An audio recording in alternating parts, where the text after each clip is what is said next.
Hola, buenos días desde Barcelona. Vamos a empezar el webinar correspondiente a la definición de la acción sísmica en ciberestudio.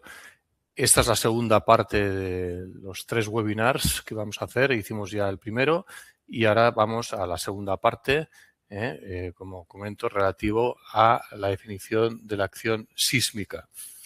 Bien, soy Ignacio Callís, ya me conocéis de algunas otras ocasiones y bueno, vamos a continuar pues con el webinar relativo a la definición de la acción sísmica. Entonces, como decía, el webinar se estructura en 3 partes. El otro día ya hicimos la primera parte, la introducción teórica relativa a la descripción del cálculo según mono, novio, cabe y el cálculo modal espectral. Y hoy vamos a abordar el punto 5, que es la consideración sísmica según las normativas Eurocódigos y normativa ASTO. La parte de hoy, el webinar de hoy va a ser absolutamente teórico, dejando para el próximo webinar, para la próxima sesión, el último apartado, que es el 6, relativo ya a la parte práctica, ¿no? A cómo a través de los módulos del programa pues se introduce el sismo y se considera. Bien, por lo tanto, vamos a enfocar ya la parte del webinar centrándonos en la parte de la letra de la normativa, tanto a nivel europeo como la norma americana. Este va a ser el objetivo de hoy. Las normativas ya son muy extensas, ya las conocéis perfectamente y en el caso del sismo todavía más, hay mucha letra pequeña y conviene, pues, yo diría que resumirla para incluso comprenderla y no perdernos mucho las ramas, porque si no hay mucha letra pequeña que al final acaba por desorientar. El tema del sismo por sí es complicado, pero bueno, por eso digo que hay que simplificarlo al máximo y eso es un poco lo que voy a procurar en las explicaciones que ahora daré. Como vimos en el webinar anterior, esto es un poco un repaso final, nosotros vimos en el webinar anterior que en relación con el sismo hay 2 técnicas para la evaluación de las fuerzas del sismo en el programa y eso depende del tipo de módulos donde estemos. Hay una opción que es relativa a las estructuras de contención de tierras, consistente en calcular el sismo como unas fuerzas inerciales. Esas fuerzas inerciales se van a obtener como el producto de las masas, ya sea del terreno, del agua, del hormigón, y luego pues multiplicadas por unos coeficientes de empuje horizontales y verticales, para tener en cuenta pues el sismo vertical y los sismos horizontales. Y esa técnica de Moronov-Cabe, además de las fuerzas inerciales de, bueno, digamos, de la estructura propiamente dicha, pues también incluye los sobreempujes del terreno, según una expresión que vimos el otro día.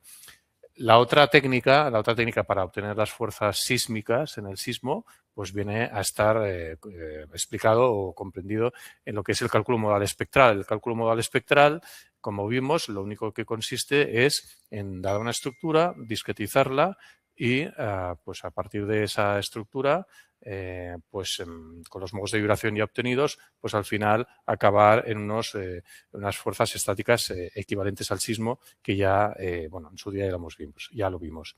Por lo tanto, estas son las 2 formas de abordar el cálculo sísmico y en lo que se refiere a hoy, lo que veremos es todo lo que dice la norma, Eurocódigos y norma ASTO, en relación con estas 2 metodologías de cálculo.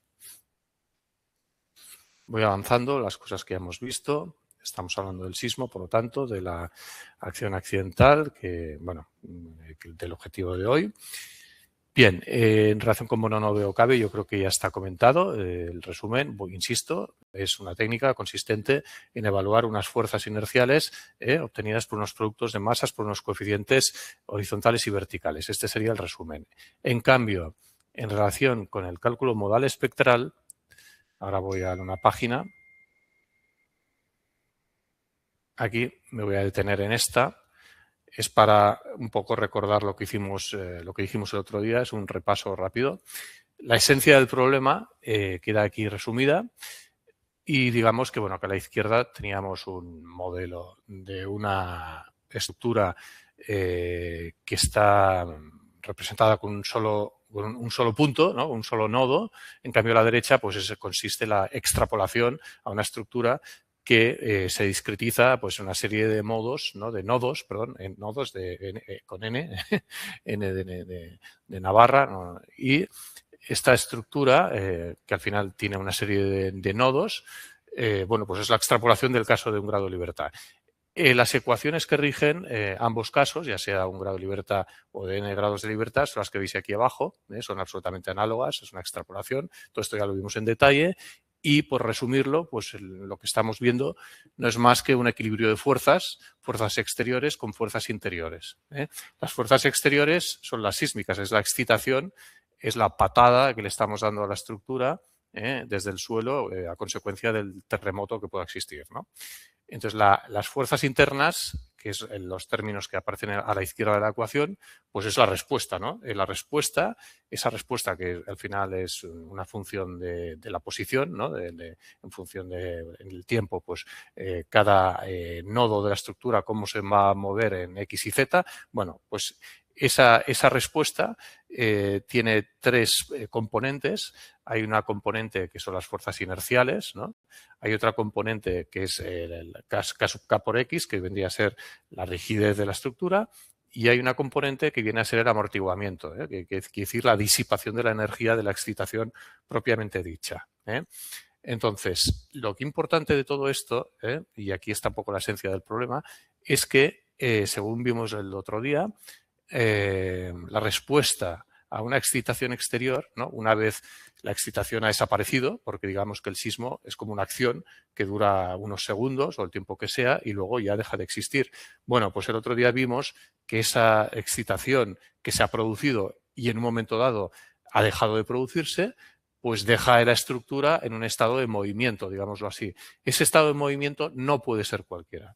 Ese estado de movimiento al final responde a unas ecuaciones sinusoidales que, debido al amortiguamiento, pues van a menos, ¿no? Esa sería un poco la esencia del problema. Más aún, cuando tenemos n grados de libertad, ¿no? Porque en un grado de libertad pues no pasa nada. Aquí tenemos una masa pues que vibra sinusoidalmente, como digo, a su manera. Pero cuando tengo una estructura con una serie de nodos, ¿no?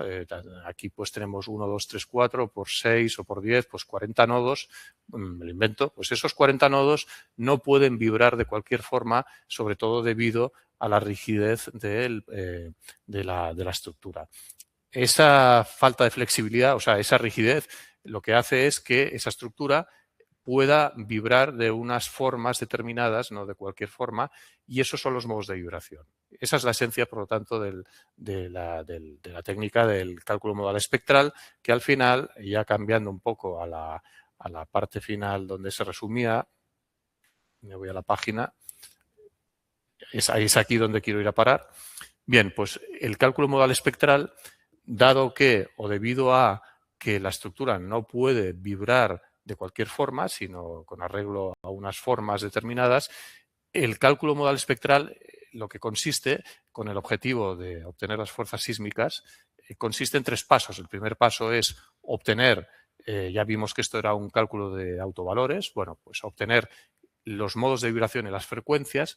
Una vez se obtienen estas formas de vibración, el siguiente paso pues es, considerando tres sismos independientes, uno longitudinal, uno transversal y un sismo vertical, pues en realidad el objetivo sería obtener esas fuerzas para cada uno de los tres sismos de forma independiente a través de las formas de vibración que conocemos para cada modo de la estructura.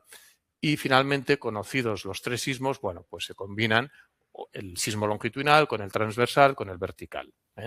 Todo esto, perdonad que vaya un poco rápido, no es más que, lo único que pretendía es hacer un repaso a todo lo que vimos en el webinar anterior. Ahora sí que vamos ya a centrarnos en el objetivo de hoy, que es hablar de las normativas europea y americana, y vamos a ver todo lo que tiene repercusión en la acción del sismo, todo lo que necesitamos saber para definir el sismo del programa, todo lo que el programa necesita saber para que el programa pueda calcular la acción del sismo. Vamos a verlo pues con detenimiento. Ahora sí que ya empezamos con materia nueva. Vamos a empezar por el cuerpo de los eurocódigos. Después veremos el cuerpo de las normativas AASHTO.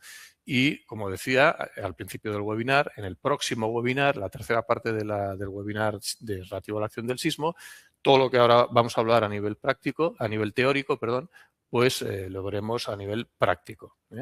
Bien, empezamos por el marco europeo. El marco europeo está, bueno, los eurocódigos tienen bastantes partes, ¿no? Los eurocódigos estructurales, la parte 0, el eurocódigo 1, el eurocódigo 2, etcétera. Bueno, pues todo lo relativo al sismo está en estas tres partes de la norma 1998-1, donde se habla del sismo. Es de aquí de donde hemos extraído todo lo que vamos a explicar ahora a continuación. Bien, esta pantalla actual es importante, así como la siguiente, porque establece un poco la filosofía de diseño de los eurocódigos. En primer lugar, hay que recordar que el sismo forma parte de una acción correspondiente a la situación accidental sísmica. No estamos en estado límite de servicio, en estado límite último, sino estamos en estado límite, último, situación accidental. Entonces, los eurocódigos plantean, en este sentido, para el diseño de la estructura, dos requisitos a exigir. Un requisito de no colapso y un requisito de limitación de daños, lo que da lugar a un estado límite último y a un estado límite de limitación de daños. Esto quiere decir, al final, pues que hay que considerar dos sismos diferentes, ¿no? Aquí, digamos, el sismo importante, es decir, uno correspondiente a un periodo de retorno de 475 años y, en cambio, para considerar el estado de limitación de daños, pues nos bastará considerar un periodo de retorno de 95 años. Bien, ¿por qué o cuál es el objetivo de estos dos estados límites? Bueno, en el caso de un estado límite último, el objetivo es evitar el colapso o formas de rotura que puedan poner en peligro a la seguridad de las personas, ¿no? En cambio, el estado de limitación de daños, que vendría a ser equivalente al estado límite de servicio, pero no lo es porque estamos en una situación accidental, entiéndase lo que estoy diciendo, pues de forma parecida, aquí el objetivo final en el diseño sería evitar daños que sean incompatibles con los requisitos de servicio especificados, ¿no? Es decir, que tienes un sismo pequeño, ¿no? de un periodo de retorno pequeño, y es diseñar la estructura de forma que, habiendo transcurrido este sismo, pues funcionalmente hablando, la estructura pueda seguir sirviendo para aquello para lo que fue proyectado. Al final, esto da lugar a que en este paquete, cuando hablamos de un requisito de limitación de daños, vamos a tener un control de deformaciones. En cambio, cuando estamos en el estado límite último, propiamente dicho, como requisito de no colapso, ¿no? Pues al final, de forma clásica, como veremos ahora a continuación, lo que vamos a básicamente a comprobar es la resistencia de la estructura y también la capacidad de la estructura para disipar la energía producida por el sismo. Insistiendo, por lo tanto, en lo que estamos diciendo, en los dos requisitos de no colapso o el requisito de limitación de daños, bien, al final, por acabar de concretarlo, insistiendo o abundando en lo anterior, pues en este caso vamos a establecer unas deformaciones, ¿no? En caso de requisito de limitación de daños, y en cambio, cuando estamos ya en el estado límite último, aquí lo que vamos a hacer es, en primer lugar, tal como vamos haciendo siempre, ¿no? Pues verificar las condiciones de resistencia, es decir, que las solicitaciones, ¿no? En estado límite último accidental, pues son inferiores a la resistencia a la estructura. O sea, esto es la comprobación de toda la vida, de flexión, cortante, etcétera, ya me entendéis. Después vamos a comprobar la ductilidad de la estructura. Esto lo veremos ahora en la pantalla siguiente. Dejad que os lo explique luego a continuación. Aparte de esto, pues tenemos las comprobaciones pues, habituales de vuelco y deslizamiento y también reglas de diseño, pues por ejemplo, ya que estamos con el tema del sismo, donde tenemos que transmitir los esfuerzos de forma monolítica, pues hay que echar un poco el ojo pues en los diafragmas, también la cimentación y también pues en las juntas sísmicas para garantizar pues que los desplazamientos sísmicos puedan ser compatibles con el diseño de la estructura. Bueno, como decía, vamos ahora a centrarnos en el estado límite último, en el requisito de no colapso, y vamos a centrarnos un poco en las estrategias de diseño. Esta pantalla también en relación con los eurocódigos yo creo que es la más importante. Es lo más importante porque conviene entenderla bien Y una vez entendida, pues yo creo que todo cae por su propio peso. Aquí lo que tenemos que entender es que nosotros tenemos que proyectar o diseñar una estructura de tal forma que aguante el sismo. Entonces, para eso no hay una sola forma de hacerlo, sino que lo podemos plantear de varias formas. Todos son estrategias, ¿no? Estrategias de diseño, y al fin y al cabo eso es lo que se está intentando explicar en esta pantalla actual. Esas estrategias vienen determinadas por el tipo de comportamiento que nosotros queremos inducir en la estructura que vamos a proyectar.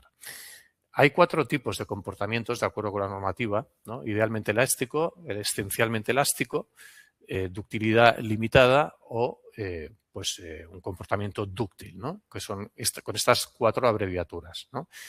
La gráfica muestra, bueno, de forma clara el significado de lo que es el comportamiento.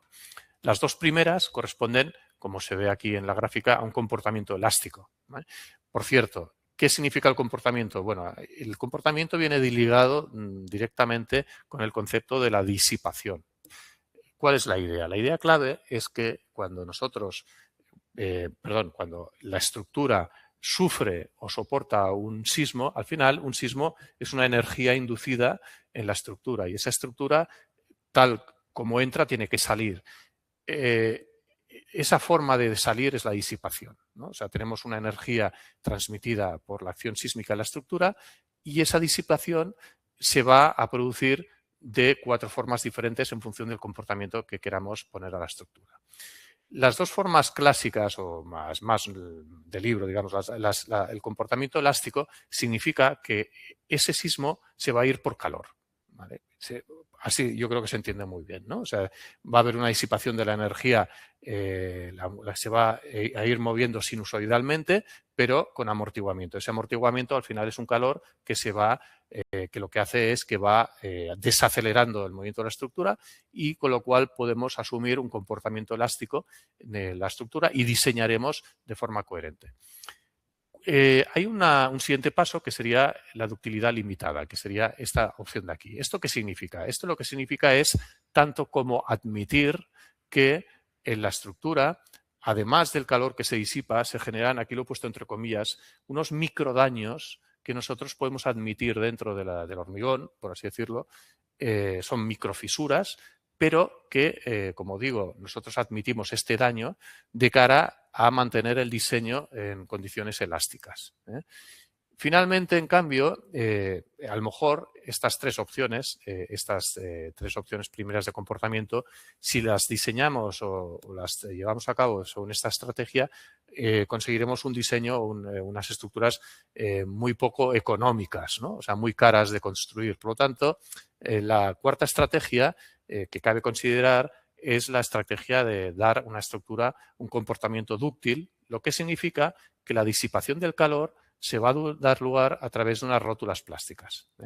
Esas rótulas plásticas, ¿qué significa? Bueno, sencillamente lo que hacemos es que ese exceso, ¿no? Ese exceso esa excitación que se está produciendo sobre la estructura, pues va a romper en unos puntos que voy a generar, ¿no? A propiciar, ¿no? Y esa energía se me va a disipar pues de una forma plástica, ¿no? Se va a generar unas rótulas en unos puntos determinados. Bien, esto da lugar a una jerarquía que hay que tener en cuenta. O sea, este es un cálculo fino, es decir, porque lo que da lugar es que uno tiene que tener muy claramente esas rótulas plásticas, dónde se van a producir, en qué orden, y además, una vez se han producido, pues la nueva estructura que tiene unas rótulas nuevas, pues que no sea un mecanismo, ¿no? Que no colapse porque no es estable, ¿no? Que no sea un mecanismo. Por lo tanto, digamos que es una técnica pues más elaborada y más exigente en cuanto a ingeniería. Estas 4 estrategias al final dan lugar a 2 formas de dimensionamiento. Las 3 primeras dan lugar a un dimensionamiento por resistencia, y la última forma da lugar a un dimensionamiento por capacidad. Bueno, todo esto es el planteamiento de los eurocódigos. Cuando los eurocódigos plantean un dimensionamiento por resistencia, al final estamos planteando, en primer lugar, un comportamiento lineal, en segundo lugar, estamos admitiendo una disipación que al final no va a estar localizada, sino va a ser generalizada y además la vamos a dar por admisible. Y en cambio, si hacemos un dimensionamiento por capacidad, como decía, pues al final consiste en establecer una jerarquía de resistencias, ¿no? Y entonces, bueno, tendremos que diseñar de acuerdo con esta forma. Bien, ya antes de abandonar esta pantalla, hay que decir dos cosas. La primera es que el tipo de comportamiento, ¿no?, al final se cuantifica por un factor de comportamiento que se llama Q, ¿no? Entonces, en estos dos casos, pues Q vale 1. Cuando hablamos de utilidad limitada, en esos microdaños, pues admitimos un valor de Q hasta 1,5. Ya veremos a continuación en pantallas siguientes dónde interviene este parámetro de Q, ¿eh? Y cuando estamos hablando de ductilidad, de una estructura dúctil, ya estamos hablando de un factor de comportamiento pues ya superior a 1,5, ¿eh? Y bueno, ya veremos de dónde tiene toda la incidencia. Pero la segunda idea que quería comentar es que en Civil Studio, y ahí yo creo que esto es importante un poco para acotar el ámbito de aplicación, esta frase en amarillo, o sea, Civil Studio considera los tres primeros casos. Civil Studio considera un dimensionamiento por resistencia. Civil Studio no considera un dimensionamiento por capacidad, no considera rótulas plásticas, no considera un comportamiento dúctil, ¿eh? Y luego lo que establece la normativa en relación con la resistencia es que básicamente el resumen es que usted tiene que considerar el valor de Q hasta 1,5, que usted tiene que utilizar la expresión de toda la vida de comparar esfuerzos con resistencias y, en último lugar, que hay unas reglas de diseño adicionales, ¿no?, unas específicas que ya iremos viendo a continuación, que hay que tener en cuenta adicionalmente para prevenir, pues, sustos, ¿no? O sea, reglas pequeñas de diseño, pero ya veremos cuáles son, ¿eh? Bueno, hemos acabado un poco con el enfoque general de los eurocódigos. Perdonad un poco la extensión, pero es que yo creo que esto es bastante importante darle un contexto general. Espero haberlo explicado bien, porque lo que viene a continuación no es más que letra pequeña de todo lo que aquí se explica, ¿eh? Bien, habiendo explicado esto, ahora ya todavía en el marco de los eurocódigos, vamos a ir paso a paso a hablar de todos y cada una de las variables que intervienen en la definición del sismo, ¿eh? He intentado, como en todos los webinars que hago, dar un enfoque práctico, es decir, la normativa sísmica, pues bueno, pues es muy grande, pero el objetivo de los webinars es ver cómo se traduce la normativa dentro de la aplicación del programa, ¿eh? Entonces, en cuanto a la normativa sísmica, pues se hablan de muchos parámetros, ¿no? Pero aquí veis en estas dos tablas los parámetros que tienen repercusión en el programa, los parámetros que el usuario entra en el programa, los parámetros que el programa, de forma directa o indirecta, va a necesitar en el cálculo del programa. Aquí veis que hay dos tablas. En la tabla de la izquierda habla de las variables básicas. Estas variables básicas son las que el usuario en Civil Studio entrará de forma explícita, directa, dando valor ya sea por defecto o dando un valor que él quiera modificar.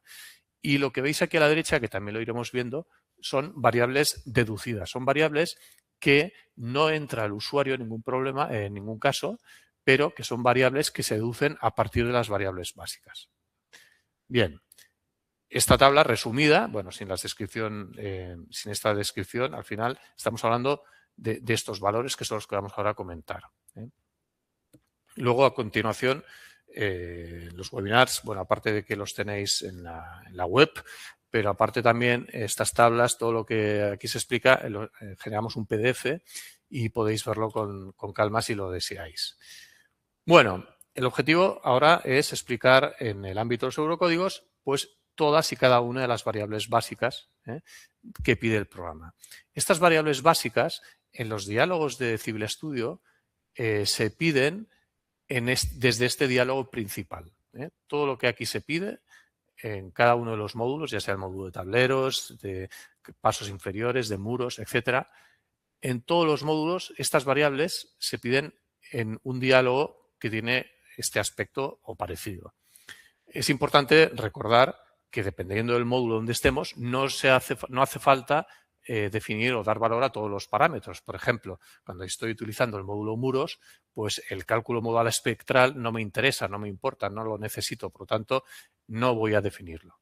Bueno, dicho esto, las variables básicas se definen en este diálogo y aquí hay 4 patas, ¿no? Digamos que desde este botón se accede a la primera pata, ¿no?, del problema, que hace referencia a las variables relativas al cálculo modal espectral. Los parámetros sísmicos, ¿no?, del empuje de tierras, ¿no?, que es la segunda pata del problema, bueno, pues se accede desde este botón y al final pues definiríamos las variables básicas desde este diálogo. Todo esto ya lo veremos en detalle en el próximo webinar, ¿eh? Después, lo que es la definición del sismo como tal, ¿no?, las variables básicas, ¿no?, se definen desde este tercer botón y la cuarta y última pata se define un poco desde el propio diálogo, ¿no?, con unas variables últimas también básicas, como veremos a continuación. Bien, estos 4 diálogos, bueno, aquí lo único que hago es las variables básicas, pues, a ver, no sé, que veáis un ejemplo, ¿no? Pues el tipo de suelo pues se define aquí. Ahora no vamos a marearnos, pero es para que veáis que todas las variables básicas se entran desde estos 4 diálogos, ¿eh? Insisto, hay 4 patas, bueno, pues la primera pata sería esta, la segunda pata sería esta, la tercera pata sería esta y la cuarta pata sería esta. Ahora sí, lo que vamos a hacer a continuación es entrar, dejando a un lado el interface del programa, esto ya no nos importa, pero vamos a entrar en el significado de cada una de las variables básicas y de las variables deducidas. Las vamos a ver una a una, ¿eh? Bueno, la primera variable básica, que bueno, de hecho aquí a veces lo que hago es incluir una pequeña captura de pantalla del diálogo donde se pide la variable básica que estoy pidiendo. Y por ejemplo, aquí el tipo de suelo, ya sea ABCDE, pues se pide de esta forma, ¿no? Bien, como digo, la primera variable básica que nos interesa es caracterizar el tipo de suelo, que va a ser ABCDE, ¿no? Esto es indispensable, ¿no? Sería un poco decir dónde está la estructura, ¿no? Entonces, bueno, al final el tipo de suelo viene definido según ensayos geotécnicos, pero al final, para entendernos, vamos a tener roca, arenas, esto es lo que, etcétera, ¿no? Esto es un poco lo que necesitamos caracterizar.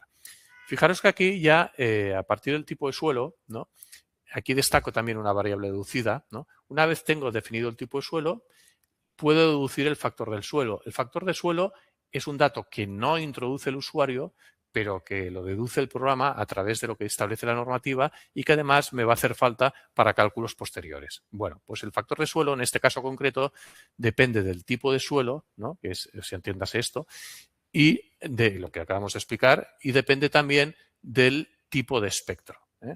El tipo de espectro, que aquí lo tengo en la siguiente pantalla, el tipo de espectro también es una variable básica, es algo que define el usuario y puede haber 2 tipos. El tipo de espectro se define de esta forma, tipo 1, tipo 2, y el tipo 1, tipo 2, al final, esto afecta al espectro de respuesta, según veremos luego ahora a continuación, un poquito más tarde, en un par de pantallas después, pero el usuario tiene que decir si va a ser un tipo 1 o tipo 2.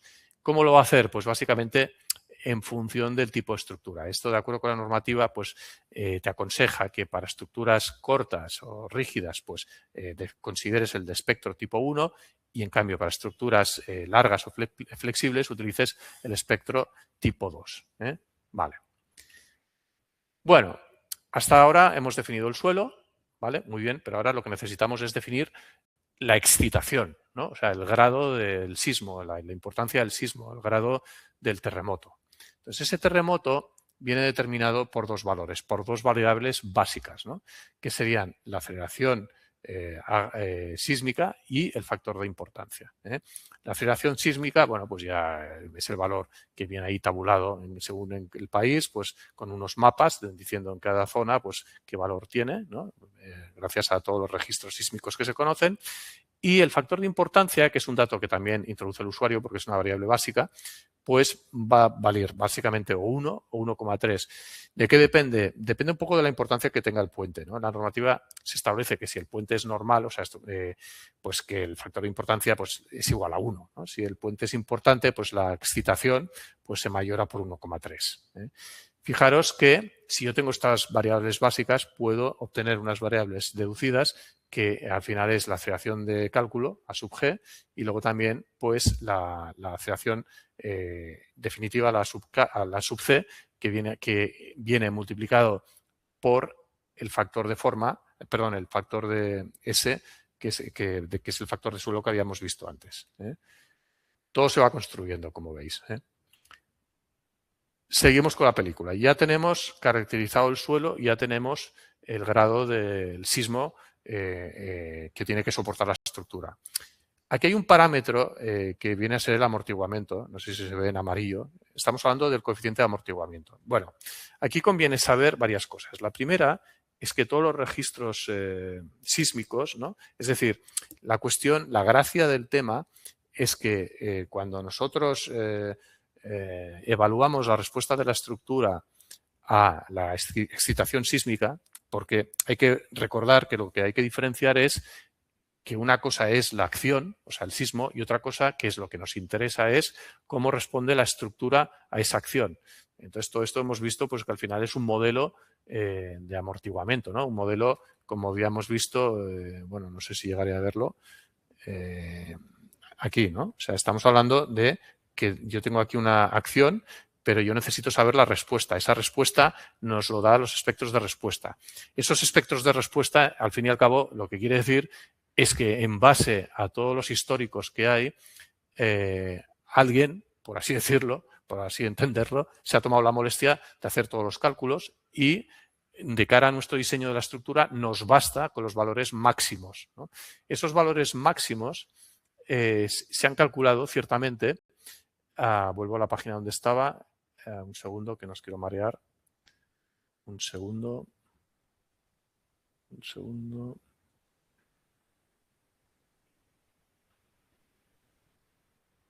Un segundo que busco que me he ido. Estábamos aquí, un poco más adelante. Ahora, vale. Bien. Todos esos registros, decía, mediante los cuales ya tenemos los espectros de respuesta, se han obtenido mediante un amortiguamiento del 5%. El 5% no es un valor cualquiera, es un valor que viene a coincidir con el valor que de forma natural las estructuras disipan energía, ¿no? Bueno, el coeficiente de amortiguamiento es esto, lo habíamos visto en el webinar anterior, son estas las expresiones de cálculo, pero al final es cuánto disipa la estructura, la energía del sismo en cada ciclo de vibración. Bueno, pues esa disipación habitualmente es un 5% y todos los espectros de respuesta se han construido con ese 5%. ¿Qué pasa? Que el usuario, si lo desea, en CiberStudio, ese 5% lo puede cambiar, ¿vale? ¿Por qué lo puede cambiar? Porque puede cambiarlo primero porque existe un pequeño margen de variación, ¿no? O sea, para, por ejemplo, puentes flexibles, pues se puede admitir menos amortiguamiento o, bueno, pues es un valor que puede acabar de matizarse, ¿no? Y ese valor de amortiguamiento, el hecho de que el usuario lo introduzca, tiene dos implicaciones en el programa. La primera implicación, como veremos ahora adelante, es que los espectros de respuesta van a ser modificados. Y la otra implicación que tiene el programa, que esto ya lo vimos en el webinar en la parte anterior, es cuando se utiliza el método CQC como método de combinación modal, ¿no?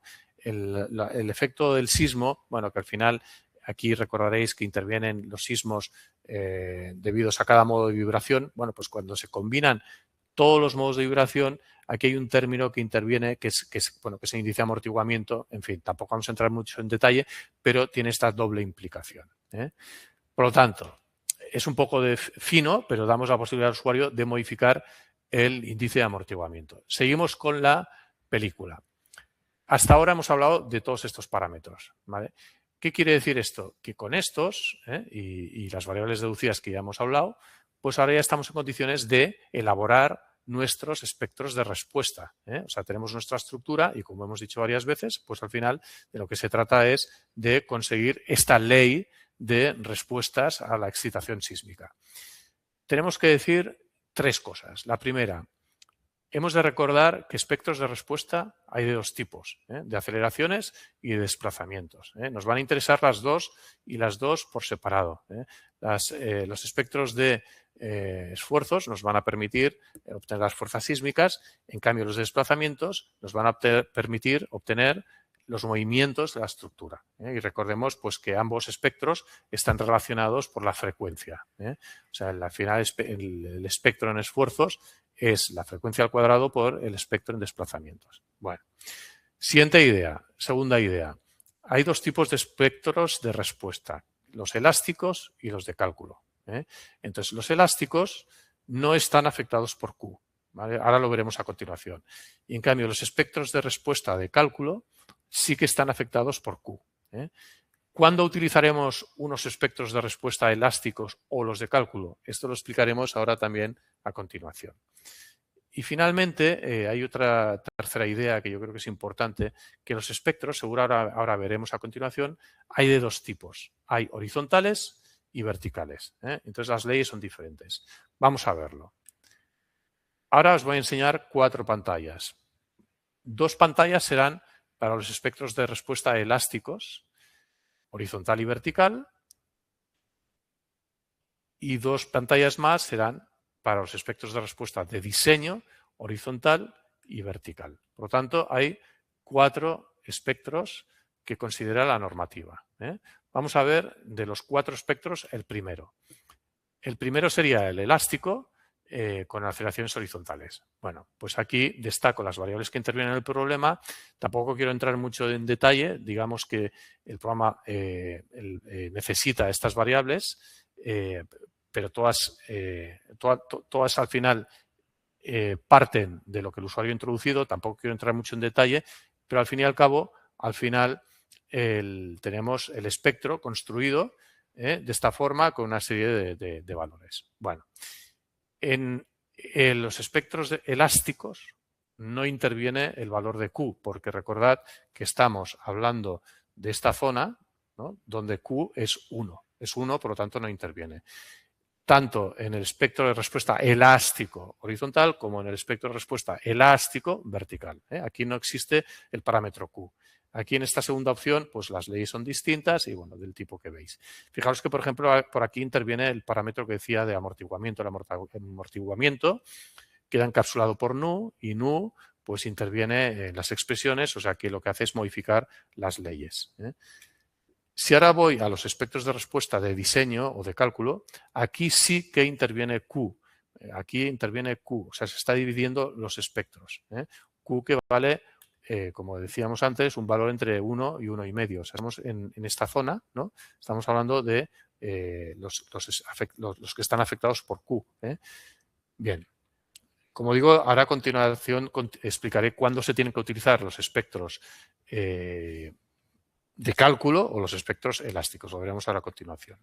Bueno, pues estas son las 4 formas, los 4 espectros que considera la normativa de Eurocódigos. Bien, seguimos con la película. Todavía estamos con la normativa Eurocódigo, queda ya poco, estamos avanzando. Entonces el usuario, aparte de todo lo que hemos introducido hasta ahora, pues también puede introducir el tipo de método de combinación. Esto lo vimos en el webinar anterior, no voy a insistir. Hay el método SRSS y el método CQC. Y esto, recordad, tampoco quiero entrar en detalle, que sirve para, una vez tengo los resultados de cada modo de vibración, para combinar todos y cada uno de los modos de vibración a la vez para, al final, generar la acción sísmica global. Sirve para esto. Muy bien. Siguiente colección, o sea, seguimos en las variables básicas, los eurocódigos, y ahora aquí lo que estoy destacando son las variables relativas al cálculo de los empujes. Bien, aquí básicamente, para no marear un poco la perdiz, voy a dar un par de ideas. La primera es que estamos hablando de mononove o cabe, ¿no? Estamos hablando de las fuerzas inerciales que hemos visto, bueno, en el webinar anterior y al principio de hoy, que os lo he recordado. Esas fuerzas inerciales, recordad que se producen como una multiplicación de las masas inerciales multiplicado por unos coeficientes verticales y horizontales, ¿vale? Pues esos coeficientes se calculan con arreglo a unos parámetros que son los que el usuario pide en estos diálogos. Entonces, bueno, tampoco quiero ahora entrar mucho en detalle, pero porque esto además lo hemos visto en módulo muros, pero digamos que el R, el beta 1, beta 2, ¿vale? El comportamiento del agua, que si el agua vibra conjuntamente con el esqueleto sólido o vibra de forma independiente, según la interpretación de usuario, pues todos estos parámetros son los que influyen para la obtención de los coeficientes de empuje horizontal y vertical, y de tal forma que con todo esto podremos aplicar las fuerzas inerciales según establece el método de mononove o cabe, ¿vale? Sigo con la descripción de las variables básicas que el usuario tiene que definir o dar valor. Está el concepto de las masas movilizadas. Aquí las masas movilizadas, ese 90%, bueno, pues al final son valores por defecto, pero que el usuario podría modificar. Y esto recordad que de lo que se trata, esto lo vimos en el webinar anterior, es sencillamente que cuando uno está haciendo el cálculo modal espectral, imaginad que tenemos, me lo invento, 500 nodos, ¿no? Y a lo mejor pues tenemos esos 500 nodos con n, pues al final dan lugar a 1500 modos de vibración, pero no hace falta calcular los 500 modos de vibración, sino los más importantes. A lo mejor con 5, con 10, con 15 basta. Entonces, que sean 15, 10, 5, 20, 30 o 50, pues va a depender de un criterio. Ese criterio lo establece el tanto por ciento de masa movilizada que se produce en cada una de las tres direcciones, la longitudinal, la transversal y la vertical. Pues de eso se trata. Y finalmente, esto también es poco más de lo mismo, de lo que hemos visto hasta ahora. Teníamos los tres sismos, el sismo X, que es el longitudinal, el sismo Y, que es el transversal, y el sismo Z, que es el que se produce en dirección vertical. Pero estos tres sismos, de acuerdo con la letra pequeña de la normativa, los tengo que combinar según un 100% y un 30%, ¿no? Que son estos tres valores. Bueno, pues estos valores, que a ver, en realidad no haría falta ni pedirlos, pero si el usuario quisiera cambiarlos, pues de eso se trata, O sea, es de poder cambiar ese 30%, ese 100%. Bueno, finalmente hay unas tres variables que ahora sí que estamos ya al final del cuerpo de los eurocódigos que, como veis, pues es la temperatura, estos tres de aquí, ¿no? O sea, que el usuario tiene que dar valor a estos tres parámetros, que es la temperatura mínima del apoyo elastomérico, el coeficiente de amplificación de desplazamientos y el coeficiente de seguridad adicional acortante gamma B sub D1, ¿vale? Gamma sub IS y T min, B. Bueno, vamos a hablar de estos tres apartados, de estos tres parámetros. La cuestión es la siguiente, y con esto acabo la explicación de los eurocódigos.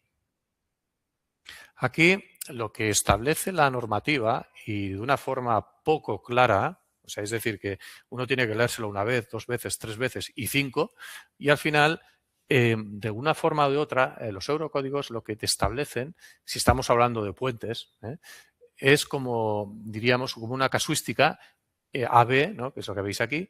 La casuística A significa que yo tengo un puente con todos los apoyos de neoprenos, y la casuística B es que tengo pilas empotradas, alguna o varias o todas, ¿vale? Entonces, la normativa europea lo que establece, y ahora acabaréis de entender todo lo que he ido explicando hasta ahora con esta página, lo que establece la normativa europea es que si yo estoy en la casuística A, ¿no? De que tengo todos los apoyos de neopreno, se exigen dos análisis con espectros elásticos, ¿vale? Entonces, quiere decir esto que yo tengo que hacer un cálculo modal espectral con el módulo transversal en los neoprenos con un valor mínimo, y luego haré otro cálculo con un valor máximo, que ya veremos cómo se calcula. Con este primer cálculo obtendré los esfuerzos en la estructura, y con este segundo cálculo obtendré los desplazamientos a la estructura, ¿vale? En cambio, si estoy en la casuística B, de que todas las pilas están empotradas, aquí tendré un análisis con los espectros de cálculo. ¿no? Y ese análisis se va a llevar a cabo con el módulo transversal mínimo. Y con ese único análisis, evidentemente, pues voy a obtenerlo todo, esfuerzos y desplazamientos. Además, la normativa establece 3 comentarios gordos, ¿no?, importantes, que son los siguientes. En cuanto a resistencia por cortante, pues se tiene que dividir por gamma B sub D1, que es el parámetro este que comentaba al principio, ¿eh? Aquí hay un comentario que lo he puesto en amarillo cantón, ¿no?, un amarillo así muy llamativo, y es que la idea que es importante retener es que los fallos a cortante son frágiles, ¿no?, y no permiten disipar energía. Entonces es por esta razón que la filosofía de los eurocódigos lo que mueve es a garantizar que la estructura no va a fallar por cortante. Por eso, aquí, en ambos casos, ya sea que estemos en el caso A o el B, pues siempre, en todos los casos, se va a garantizar que la resistencia cortante, pues vamos a tener como un sobregrado de seguridad, ¿no? Y entonces la vamos a dividir por gamma sub B, gamma B de sub 1. Lo mismo ocurre con los esfuerzos. O sea, yo quiero garantizar que los esfuerzos de cortante no se minoran, ¿no? Entonces, fijaros que aquí dice cortante. Esto es un poco complicado de explicar, ¿eh? El cortante dice no se divide por Q, ¿vale? ¿Por qué? Porque lo que está ocurriendo es que estamos aquí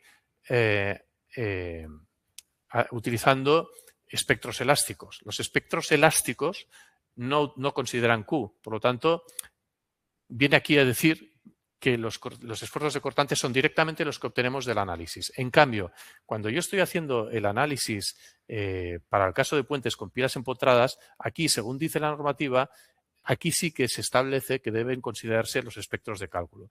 Los espectros de cálculo consideran un valor de Q. Por lo tanto, los esfuerzos son pequeños, o sea, son menores, ya dado que admitimos cierto daño en la estructura, ¿no? Aceptamos que hay una disipación de la energía con unos microdaños que puedan generarse.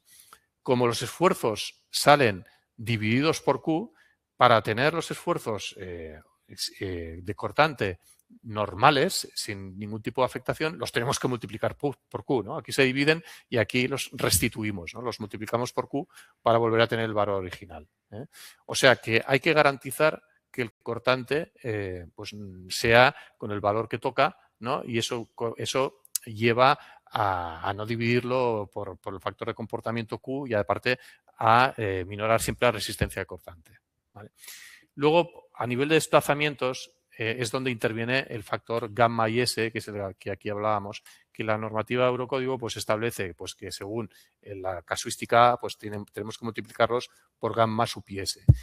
En el caso de la casuística B, hay que obtener los desplazamientos en un artículo 2361 que veremos, que se explica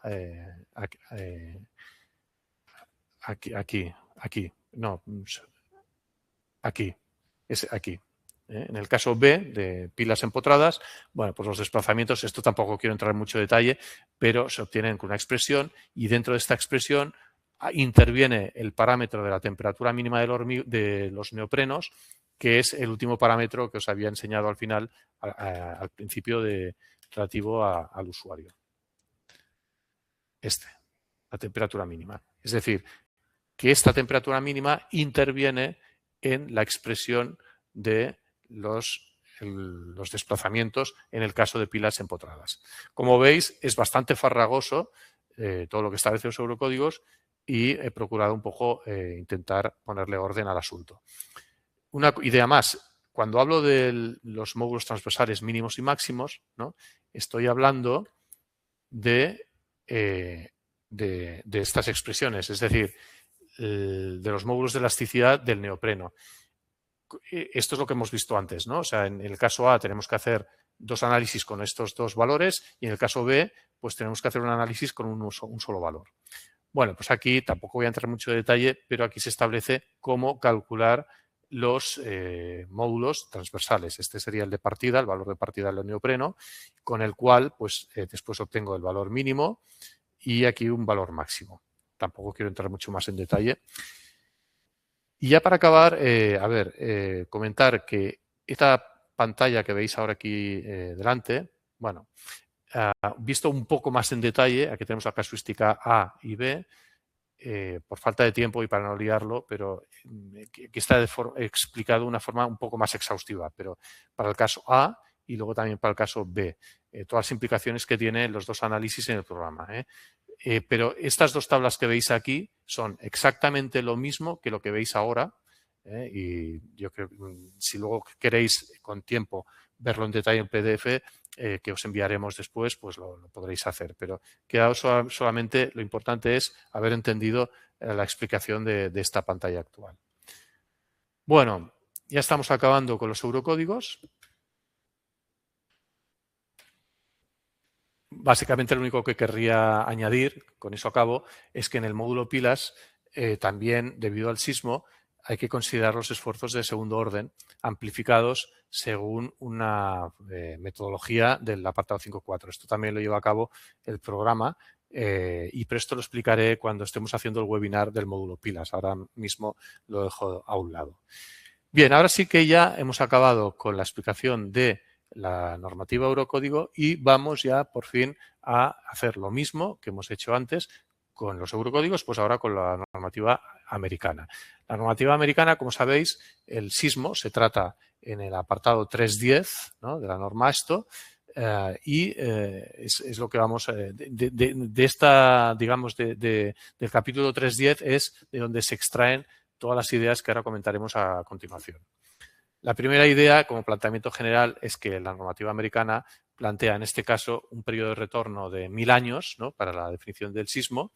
Y aquí hay una idea importante que establece, que es que, lo que viene a decir es que el sismo vamos a tener también un espectro de respuesta, que en este caso se denomina C sub m, que ahora veremos. Y la otra idea importante, y que también veremos a continuación, es que yo creo que en este caso la normativa americana es más clara o menos complicada que los eurocódigos. Lo que establece la normativa americana es que una vez a través del espectro de respuesta C sub m obtenemos los esfuerzos, esos esfuerzos se van a dividir por un factor de modificación de respuesta R, que también se define en la normativa y que explicaremos ahora a continuación. Insistir también como planteamiento general, yo creo que la norma americana, insisto, que es más sencilla, al menos en mi opinión. Tenemos que considerar el sismo como una combinación de evento extremo 1, ¿no?, y estamos hablando de la acción una más de las que interviene en la estructura, cuya denominación, pues que ya conocéis, es EQ, ¿no? Estamos bajo el mismo enfoque explicativo, ¿no?, que teníamos con los eurocódigos. Aquí veis resumidas las variables básicas a la izquierda y a la derecha las variables deducidas a partir de las variables básicas. Las variables básicas vuelven a ser aquellas que el usuario introduce en el programa. Estas variables básicas y deducidas, que aparecen aquí resumidas, vamos a verlas una a una, lo mismo que hemos hecho con los eurocódigos.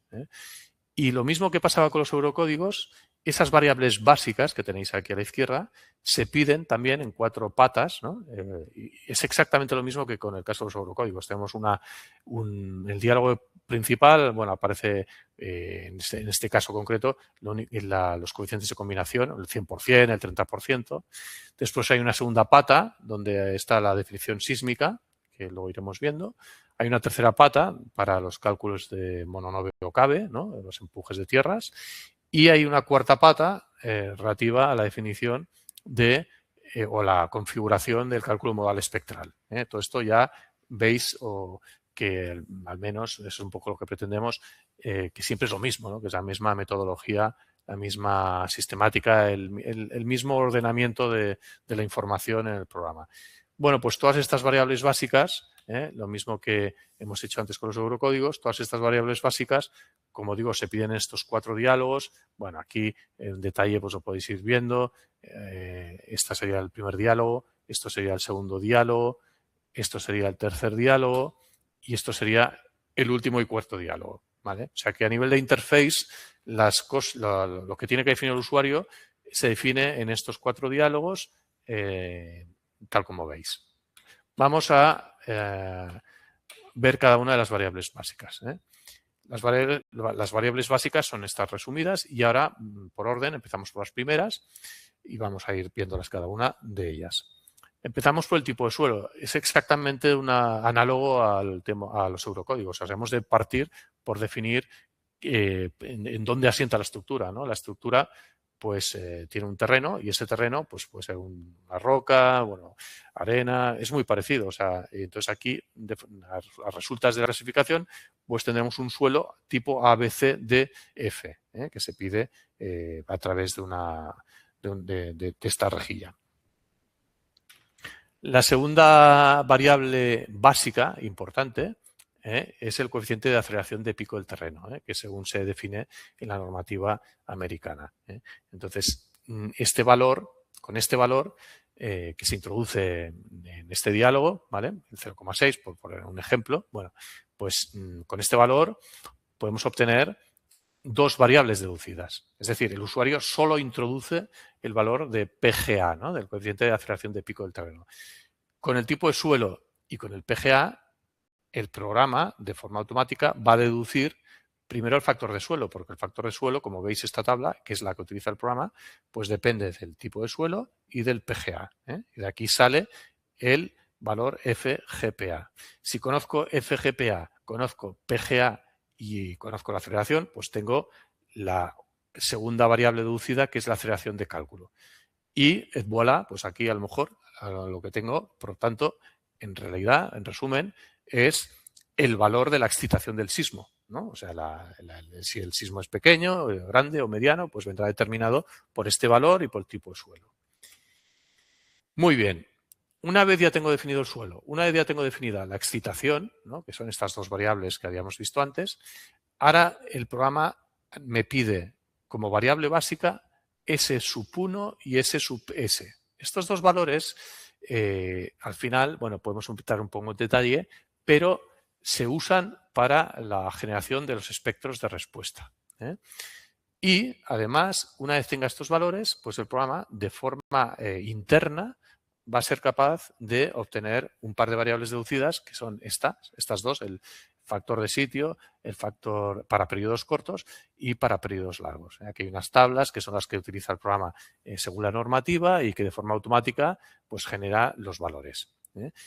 No nos perdamos en los detalles. La cuestión es que con estos dos valores y con estas variables deducidas por el programa, al final a donde voy a parar es a la obtención del espectro de respuesta C sub m, ¿no? Que en este caso se llama C sub m. ¿Vale? Muy bien. Insisto, o sea, hasta aquí, aquí se resume muy bien en el punto en el que nos encontramos, ¿no? O sea, hemos definido nuestro suelo, tenemos nuestro grado de excitación, tenemos un par de parámetros auxiliares y con todos estos parámetros el programa es capaz de obtener estas variables deducidas y según esta secuencia de flechas, al final lo que obtenemos o lo que somos capaces de obtener son los espectros de respuesta. Esta es la información fundamental, ¿no? Una vez ya tengo los espectros de respuesta, ya soy capaz de calcular la estructura. Bien, aquí cabe comentar una idea importante, que es la relativa a los espectros longitudinales, transversales y verticales. Es decir, la ASTO no considera el espectro de aceleraciones verticales. Solamente da un espectrograma para aceleraciones horizontales. En el caso europeo, recordad que teníamos hasta 4 espectros de respuesta, 2 elásticos, 2 de cálculo, horizontales y verticales. O sea, 4 y en cambio aquí tenemos 1.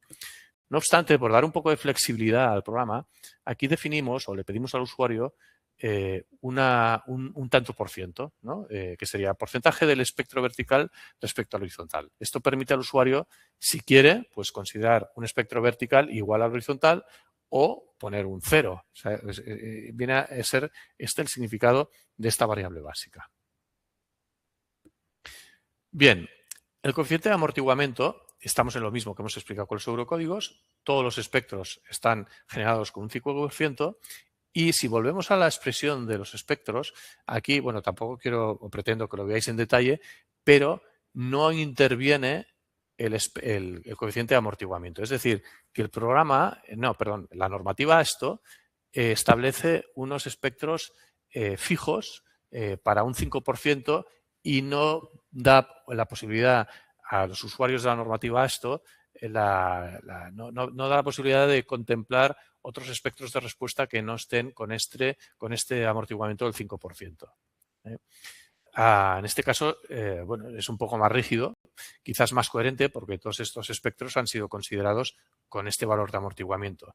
Sin embargo, el programa Civil Studio pide con la normativa esto, igualmente, este valor sencillamente para tenerlo en consideración cuando el usuario utilice el método CQC para combinar los modos de vibración en la acción sísmica. Es decir, que es un poco un tema de letra pequeña, ¿eh? Bueno, algo que pide la normativa esto en el artículo 3.10.5 tiene que ver con esta variable básica, que es la importancia de la estructura, que puede ser crítica, esencial o otros puentes. Se pide de esta forma. Pero esto tiene una implicación en los coeficientes de modificación de respuesta R. Esta sería la implicación. ¿Por qué? Porque según la norma esto, ¿no?, los coeficientes de modificación R, ¿no?, se piden en función del tipo de estructura. Es decir, aquí hemos definido si es crítica, esencial u otras, ¿no? Y esta importancia de la estructura, en función de estas tres categorías, pues me va a permitir definir los valores de R, ¿no?, de los factores de modificación de respuesta. ¿Qué ocurre?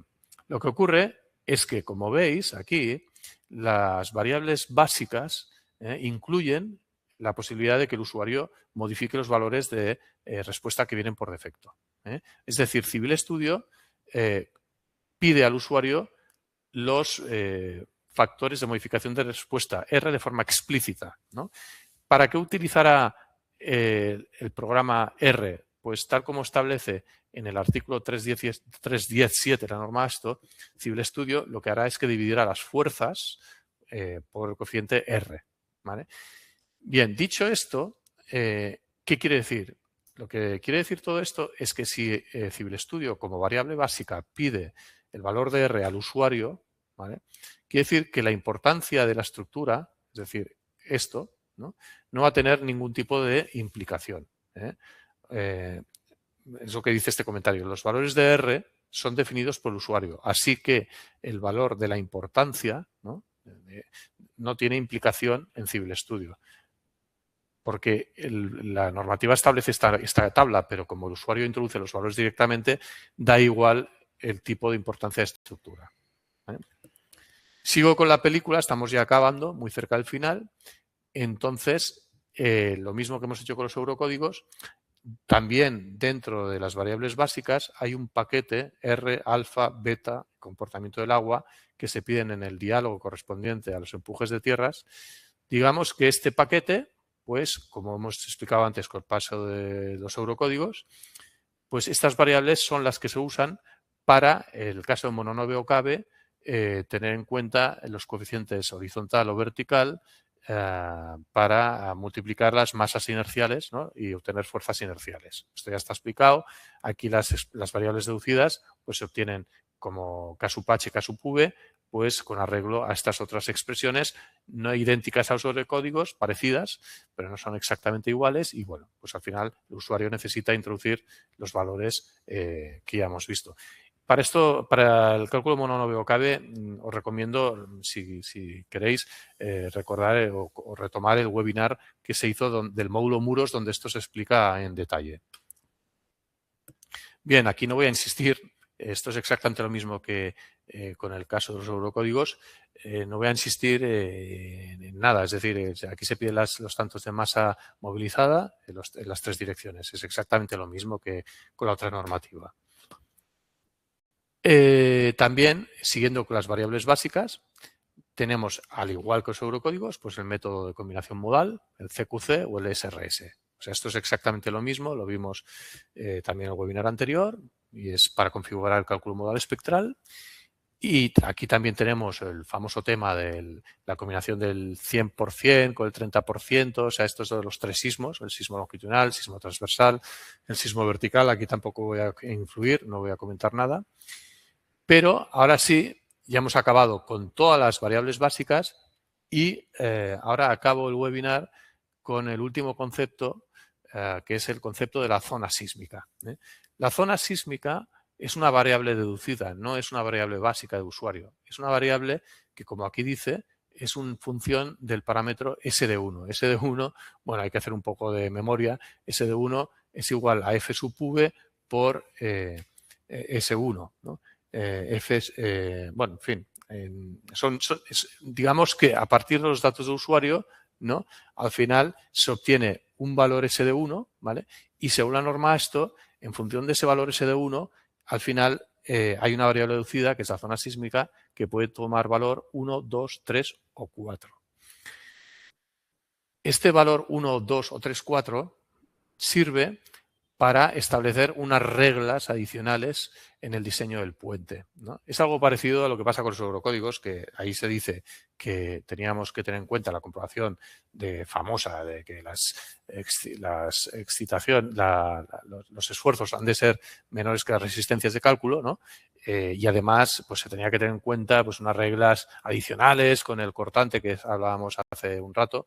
Pues aquí es un poco más de lo mismo, pero de otra forma diferente. Entonces, esto, al final, esas zonas sísmicas, 1, 2, 3, 4, significa, a efectos prácticos, lo que dice en esta pantalla, y con esta pantalla sí, acabo, es la última, y aquí se resumen las reglas específicas de la normativa AASHTO que se tienen en cuenta en CiberStudio en función de la zona sísmica. En zona sísmica 1 hay que tener en cuenta además de los otros condicionantes o de armaduras mínimas que pueda haber, ¿no?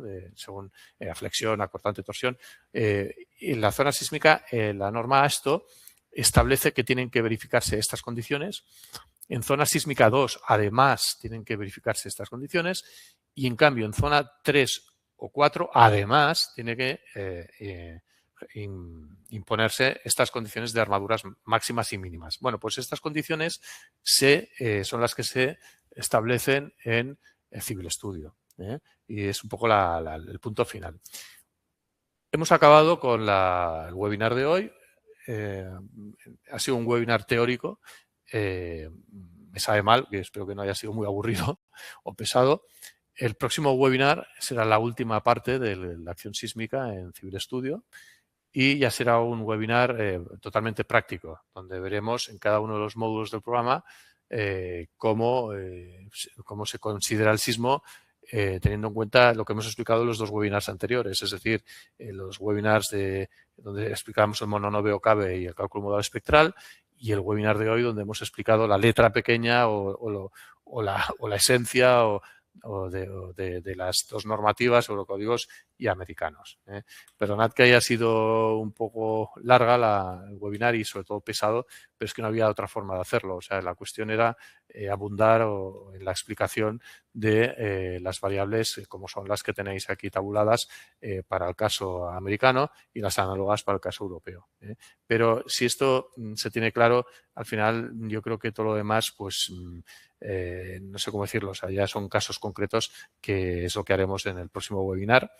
Nada más por mi parte, bueno, un saludo cordial desde Barcelona y bueno, pues espero veros de nuevo en el próximo webinar, que supongo que de aquí un par de semanas, y relativo a la aplicación práctica de todo este tema del sismo ya dentro de CiberStudio. Un saludo a todos y gracias por vuestra atención.